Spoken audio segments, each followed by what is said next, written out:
আসসালামু আলাইকুম রহমতুল্লাহ। আজকে আমরা অত্যন্ত মজার এবং গুরুত্বপূর্ণ একটি টপিকস নিয়ে কথা বলবো। টপিকসটা হলো ম্যাজিক বর্গ। ম্যাজিক বর্গ বেসিক্যালি অষ্টম শ্রেণীর গণিতের প্যাটার্ন চ্যাপ্টার, অর্থাৎ প্রথম চ্যাপ্টারেই ম্যাজিক বর্গ আছে। এছাড়াও যারা অষ্টম শ্রেণী ছাড়া নবম দশম শ্রেণীতে আছে তারাও শিখতে পারে, ইন্টারমিডিয়েট যারা তারাও শিখতে পারে, এবং যারা একাডেমিক উদ্দেশ্য ছাড়াও চাইলে এটা শেখার জন্য দেখতে পারে। তো এটা খুব মজার একটা টপিকস, হ্যাঁ, খুবই সুন্দর। এখন কথা হলো, আমরা এখানে দেখো, এখানে আমরা 4টা রো এবং 4টা কলাম আমরা নিয়ে নিয়েছি। এখন এভাবে আমাদের দেখো এখানে 1 থেকে 16টা ঘর হয়েছে। এখন এই 16টা ঘরের মধ্যে আমরা 1 থেকে 16 পর্যন্ত সংখ্যা বসিয়েছি, হ্যাঁ। এখন এই সংখ্যা যদি আমরা এমন ভাবে বসাতে পারি, অর্থাৎ সবগুলো রো এবং কলাম যোগ করলে এর যোগফল সমান হবে। এখন যেভাবে আছে সেভাবে যদি আমরা দেখি, দেখো 1 আর হলো 2, 3 আর 3 6 আর হলো 4, তাহলে কত হবে? এখানে যোগ করলে হবে 10। আবার তুমি দেখো এই দিক যদি যোগ করি, দেখো তো কত হচ্ছে? 4 আর 8, এখানেই 12 হয়ে যাচ্ছে, মানে মিলবে না। তো আমাদের এই সংখ্যাটাকে এমন ভাবে বসাতে হবে যাতে আমাদের প্রত্যেকটি রো, কলাম এবং কর্ণ সবগুলো সমান হয়, তাহলে সেটা একটি ম্যাজিক বর্গ হবে। এবং এই ম্যাজিক বর্গটি হচ্ছে 4x4 ম্যাজিক বর্গ। কারণ দেখো এটা রো 4টা, কলামও 4টা, এটাকে এই জন্য আমরা 4x4 ম্যাজিক বর্গ বলবো। এখন তাহলে আমরা এটাকে কিভাবে রিঅ্যারেঞ্জ করব বা সাজাবো যাতে প্রত্যেকটি কলাম, রো এবং কর্ণ যোগ করলে যোগফল সমান হবে, তাহলে এটা একটা ম্যাজিক বর্গ হয়ে যাবে। তাহলে আমরা একটু কাজ করি, আমরা আবারও 4টা রো এবং কলাম এভাবে ছোট ছোট ঘর আমরা করে নিই। 1 2 3 4 5, এই হলো 4টা রো। এখন একইভাবে আমাদের 4টা কলাম করতে হবে। ওকে, তাহলে আমরা করে নিলাম 4টা। এখন দেখো এই জায়গায় একটু খেয়াল করো, 4x4 এর ক্ষেত্রে আমরা কি করব? আমরা যদি এইভাবে একটু দাগ কাটি, খেয়াল করো, এইভাবে একটু একদম এই যে কর্ণ বরাবর, হ্যাঁ, আবার এই দিক দিয়েও এই কর্ণটা বরাবর দাগ কাটি। তাহলে দেখো এই দাগের মধ্যে যারা পড়ছে এদেরকে বাদ দিয়ে বাকি সংখ্যাগুলো উঠায় ফেলবো, এদেরকে বাদ দিয়ে বাকি সংখ্যাগুলো উঠায় ফেলবো। তাহলে দেখো দেখো দাগের মধ্যে 2 কিন্তু পড়ে নাই, তাহলে এই ঘরে 2 ছিল, 2 উঠায় ফেললাম। এরপরে 3 ছিল, 3 রেখে দিলাম।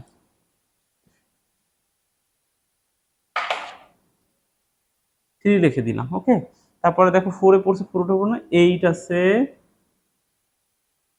12 আছে। এরপরে দেখো 15 আছে, 14 আছে, 13 এ পড়ছে, 9 এবং 5। বাকিগুলোয় যেহেতু আমাদের দাগটা লাল, যে দাগটা আছে সেটা পড়ছে, তাই সেগুলো বসালাম না। এখন এইগুলোকে বসানোর ক্ষেত্রে আমাদের একটু টেকনিক অবলম্বন করতে হবে। কি করতে হবে? দেখো একদম কর্নারে যে সংখ্যাগুলো আছে, অর্থাৎ এই যে 4, 13 এবং 16 ও 1, এই 4টা সংখ্যাকে জাস্ট আমরা কোনাকুনি জায়গাটাকে এক্সচেঞ্জ করে দিব। তাহলে দেখো 4 আসবে 13 এর জায়গায়, 13 যাবে 4 এর জায়গায়, তাহলে আমরা এখানে লিখতে পারবো 4 আর এইখানে লিখতে পারবো 13। ঠিক আছে, ওকে। একইভাবে 1 যাবে 16 এর জায়গায়, 16 যাবে 1 এর জায়গায়, তাহলে এখানে হবে 1, এখানে হবে 16। ব্যাস, আশা করি এটা বুঝতে পারছো, সমস্যা নেই। একই কাজ করব আমরা মাঝখানের টুকুর ক্ষেত্রে। তাহলে কি হবে? এই দেখো 11 যাবে 6 এর জায়গায়, 6 যাবে 11 এর জায়গায়, ওকে। তাহলে আমরা দেখো 6 আছে এই ঘরটাতে, ওকে, 6 আছে এই ঘরে, তাহলে আমরা এইটাকে নিয়ে যাব এই ঘরে, অর্থাৎ এইখানে, আর 11 যাবে উপরে। এরপরে 7 যাবে 10 এর জায়গায়, 10 যাবে 7 এর জায়গায়, তাহলে এখানে আসবে 10, এখানে আসবে 7। এখন এই যে দেখো, এটা যদি তোমরা আবার আলাদা আলাদা করে দিয়ে লেখো না, এটা জাস্ট আমি বোঝানোর জন্য যে যেই কয়টা শুধু আমাদের চেঞ্জ করতে হচ্ছে সেটাকে আমি লাল কালি দিয়ে লিখলাম। এখন যদি আমরা রো এবং কলাম যোগ করি তাহলে দেখো সবগুলো সমান হবে, ওকে। তাহলে এখন দেখো, সাপোজ ধরো আমরা এই এই রোটা করি, কত হয় দেখো, 16 আর হলো 2, 18, 18 আর হলো তোমার হলো 3, 18 3 21, 21 আর হলো গিয়ে তোমার 13, 34, 34। ওকে, এবার ধরো আমরা অন্য আরেকটা করি, এটা করি। ওকে, 13 আর হলো গিয়া ধরো 1 কত হলো 14, 14 আর হলো গিয়া তোমার 8, 22, 22 আর 12 হলো 34, এবং সবগুলোই তোমার 34 হবে, সবগুলো 34 হবে। এখন এই 34কে বলবো তাহলে আমরা 4 × 4 এর ম্যাজিক সংখ্যা। এর একটা 4 × 4 ম্যাজিক বর্গ, আর এই 34টাকে বলবো আমরা ম্যাজিক সংখ্যা। এখন কোনো ম্যাজিক বর্গের ম্যাজিক সংখ্যা কত হবে সেটা বের করার জন্য ছোট্ট একটা সূত্র আছে, সেটা যদি আমরা দেখি সেটা হবে, দেখো কি, n × n² + 1 ভাগ 2, এটা হলো ম্যাজিক সংখ্যা। এখন দেখো যেহেতু ম্যাজিক আমাদের এখানে n এর মান কত 4, 4 × 4 যেহেতু ম্যাজিক বর্গ, তাহলে n মানে হচ্ছে এখানে 4, 4 ×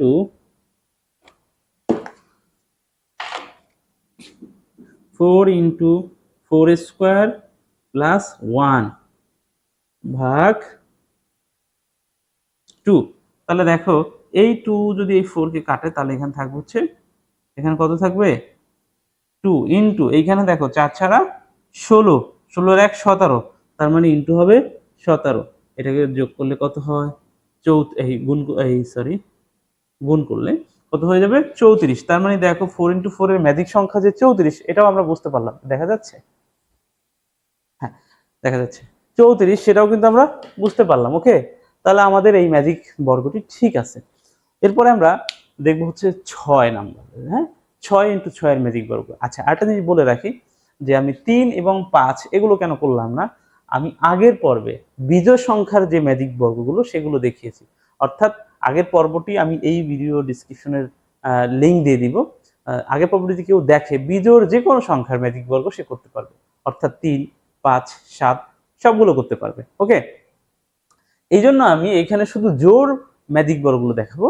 ওকে, তো আজকে আমি শুধু 4 এবং 6 এটা দেখাবো, এবং অন্য একটি পর্বে আমি 8 দেখাবো, নাহলে এটা অনেক বড় হয়ে যাবে। ঠিক আছে? তো ঠিক আছে, তাহলে আমরা 6 × 6 এর ম্যাজিক বর্গটি দেখার চেষ্টা করি। এটা আমি একটু মুছে দেই।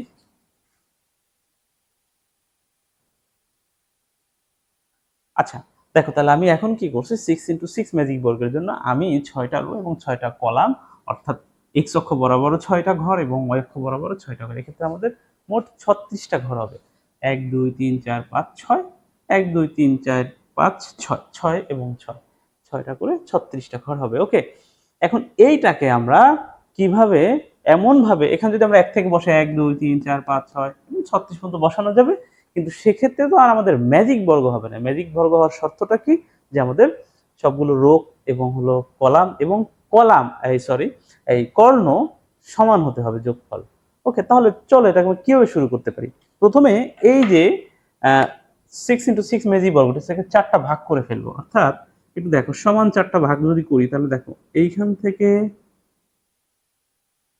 আর এইখান থেকে যদি আমরা ভাগ করে দেই তাহলে দেখো কি হয়ে যাচ্ছে, এইখানে একটা হচ্ছে, এখানে একটা হচ্ছে, এখানে হচ্ছে, এখানে একটা হচ্ছে, এরকমের 4টা ছোট ছোট ম্যাজিক বর্গ হয়েছে, মানে ছোট বর্গক্ষেত্র তৈরি হইলো। এবং প্রথমে দেখো 1 2 3 1 2 3, এটাও 1 2 3 1 2 3, সবগুলো 3 ক্রম করে। তার মানে আমরা এইখানে যারা 3 ক্রমের ম্যাজিক বর্গ পারি তাদের মানে খুব সহজেই আমরা এটা করে ফেলতে পারবো। আর যারা 3 ক্রমের ম্যাজিক বর্গ পারো না, তারা কাইন্ডলি একটু আমার এই ভিডিও ডেসক্রিপশনের নিচে 3 ক্রমের ম্যাজিক বর্গের লিংক দেওয়া আছে, ওইটা গিয়ে একটু দেখে আসবা। 3 ক্রম মানে হচ্ছে বিজোড়েরটা, 3 5 7, এটা যে কোনো একটা যদি তুমি পারো, বাকি যে কোনো বিজোড়টা তুমি পারবা। সুতরাং তোমরা বিজোড়ের যে ম্যাজিক বর্গের যে ইয়াটা দেয়া আছে, লিংকটা দেয়া আছে নিচে, সেটা তোমরা দেখে আসবা। ওকে, তাহলে এখন আমরা কি করব, এইখানে একটা কাজ করব। তার মানে আমাদের 4টা ম্যাজিক বর্গ হচ্ছে 3 ক্রমের। এটাকে আমরা বলবো 1 নাম্বার ম্যাজিক বর্গ, এটাকে ধরে নিব 2, এইটাকে 3, মানে এই অংশটাকে, আর এই অংশটাকে 4, এভাবে সাজিয়ে নিলাম। ওকে, এখন আমরা 1 থেকে যেহেতু 36 পর্যন্ত বসাবো, তা আমরা কি করব, প্রথমেই 1 থেকে বসানো শুরু করি। প্রথমে এইটাকে ফিল আপ করবো। তাহলে 3 ক্রমে ম্যাজিক বর্গ কিভাবে আমরা ফিল আপ করি, এইটা তোমরা অবশ্যই দেখে আসবা, সেভাবে আমি বসাই দিলাম। তাহলে আমরা এটাকে শুরু করি। প্রথমে আমরা প্রথম যে ম্যাজিক বর্গটি আছে সেটা দিয়ে শুরু করব 1 থেকে। তাহলে 1, এটাকে আমরা জাস্ট এখন একটা 3 ক্রমের ম্যাজিক বর্গ হিসেবে চিন্তা করছি এই 1 নম্বর অংশটাকে। ওকে, তাহলে 1, তার মানে আমরা 1 থেকে 9 পর্যন্ত বসাইতে পারবো। এখানে আমরা কি করব, 1 থেকে 9 পর্যন্ত কিন্তু বসাইতে পারবো, 1 থেকে 9 পর্যন্ত বসাইতে পারবো। তো আমরা 1 বসাইলাম, তারপর আমরা এখান থেকে বের হয়ে 2 যাবে। এই জিনিসটা যারা পারবা না তারা নিশ্চয়ই গিয়ে 3 ক্রমের ম্যাজিক বর্গটা লিঙ্ক থেকে দেখে আসবা, না হলে এইটুকু তোমরা পারবা। তারপরে 3, 4, 5, 6, 7, 8, 9। এইটা কিভাবে বসাইলাম এই জিনিস আমি এখানে বলবো না, তাহলে অনেক বড় হয়ে যাবে। এই জন্য বলবো তোমরা গিয়ে, যারা পারো অলরেডি 3 ক্রমে, তাদের এইটা প্রবলেমই হয় না এটা বসানোর ক্ষেত্রে, তারা গিয়া তোমরা কি করবে যে যারা পারবা না তারা আগে হচ্ছে 3 ক্রমের ম্যাজিক বর্গের লিঙ্কটা ক্লিক করে একটু দেখে আসবা। এরপরে আমরা 1 নাম্বার ফিল আপ করলাম। এবার 2 নাম্বারে, তো 2 নাম্বারে আমরা যেহেতু 1 নাম্বারে 9 পর্যন্ত শেষ করে ফেলছি, এখানে 10 থেকে শুরু হবে কিন্তু। তাহলে আমরা যাই এখানে 10, 11, 12, 13, 14, 15, 16, 17 এন্ড 18। দেখো 2 নাম্বারটা আমরা 18 পর্যন্ত শেষ করে ফেললাম। এরপরে 3 নাম্বার হলো এইটা, সরি 3 নাম্বার হলো এইটা। তাহলে আমরা এটাকে কত থেকে শুরু করব, 19 থেকে শুরু করব কিন্তু। তাহলে এখানে আমাদের 19, 20, 21, 22, 23, 24, 25, 26, 27। ওকে, এরপরে দেখো 27 পর্যন্ত গিয়ে আমরা শেষ করলাম তা এখানে। তাহলে আমরা এবার 4 ক্রমে যদি যাই, তাহলে এখানে আমরা শুরু করব 28, 29, 30, 31, 32, 33, 34,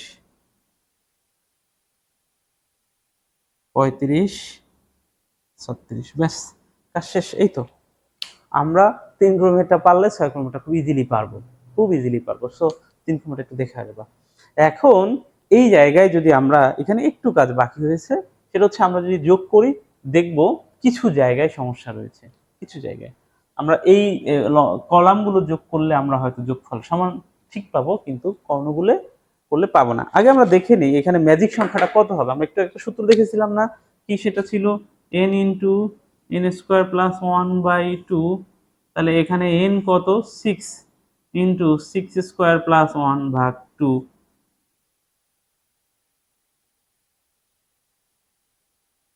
তাহলে কত হবে, এইটার দিকে কেটে দেই, 3 ইন্টু এখানে হবে 6 এর উপর স্কোয়ার মানে 36 প্লাস 1 37। তার মানে হবে 111। 111, ঠিক আছে।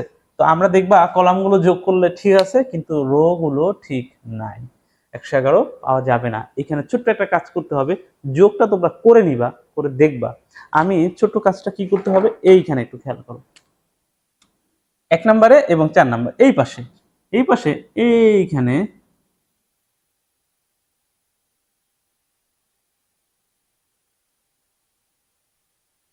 এই অংশটা, আর এইখানে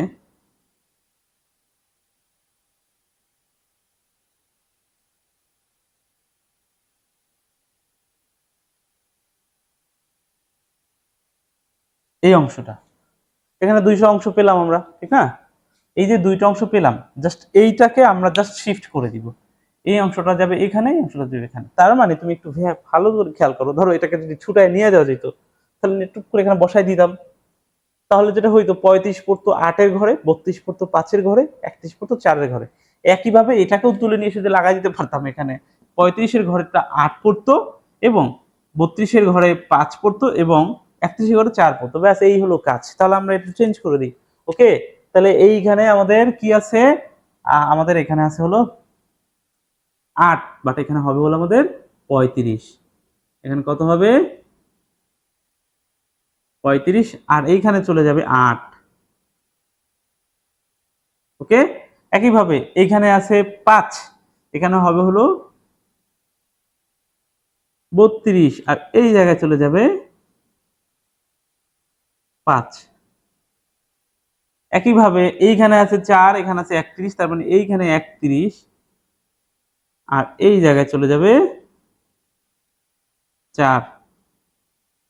ব্যাস এইটুকুই কাজ। মানে হলো তুমি 3 ক্রমের ম্যাজিক বর্গটা যদি পারো তাহলে আমরা সহজেই 6 ক্রমের ম্যাজিক বর্গ পারবো, কারণ আমরা এখানে 4টা ছোট ছোট 3 ক্রমের ম্যাজিক বর্গে আমরা ভাগ করে নিয়েছি। এরপরে যেটা করছি আমরা, এই কর্নারে দেখো এটা খুব সুন্দর একটা শেপ আছে, এই কর্ণ মাঝখানেরটা এবং এই কর্ণ, এই কর্ণ দিয়ে শুরু, মাঝখানেরটা এবং নিচের কর্ণ, এই দুইটাকে জাস্ট শিফট করে দিছি।